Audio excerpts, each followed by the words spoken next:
TOC.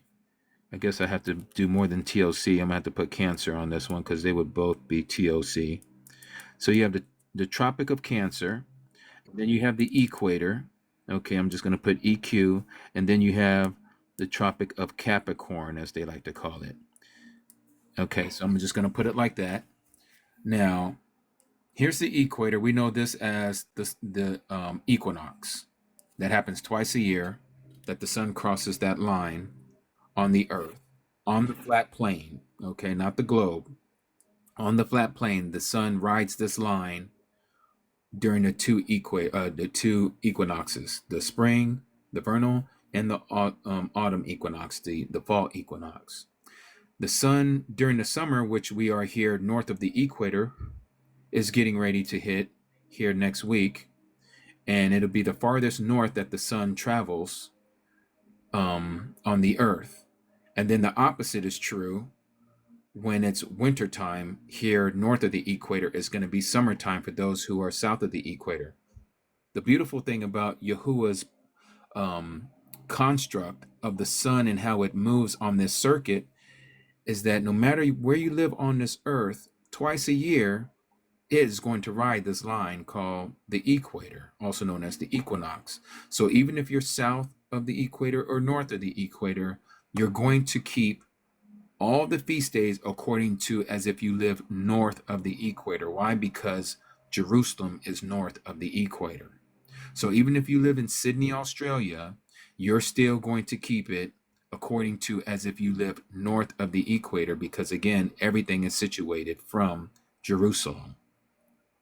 So when it says the first month on the 14th day of the year, it's talking about north of the equator, even though it may be you may live south of the equator.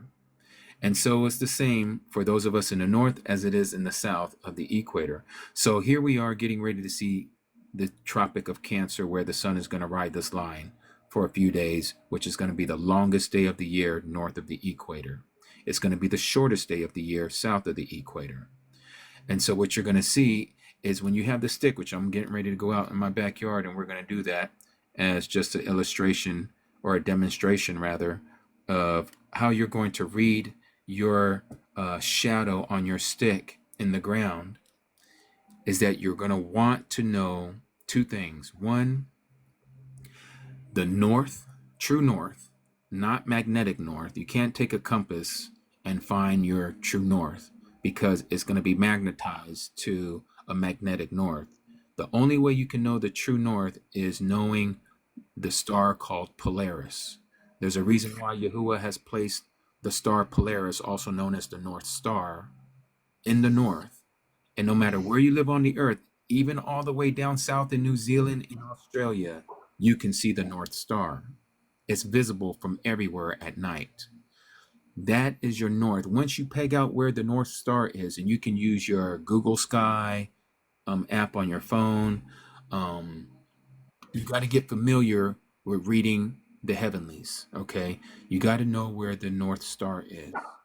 Once you know where that North Star, which is Polaris, where that is, it doesn't matter where you are on the earth, you'll be able to figure out your solstices. Okay, so let's follow me. Let's go out here outside as we do this now. Okay, so I'm gonna drop both of you guys down, or actually, you know what? I'm gonna keep you guys if you guys don't mind, because you might have some questions or whatever, and we can do this together.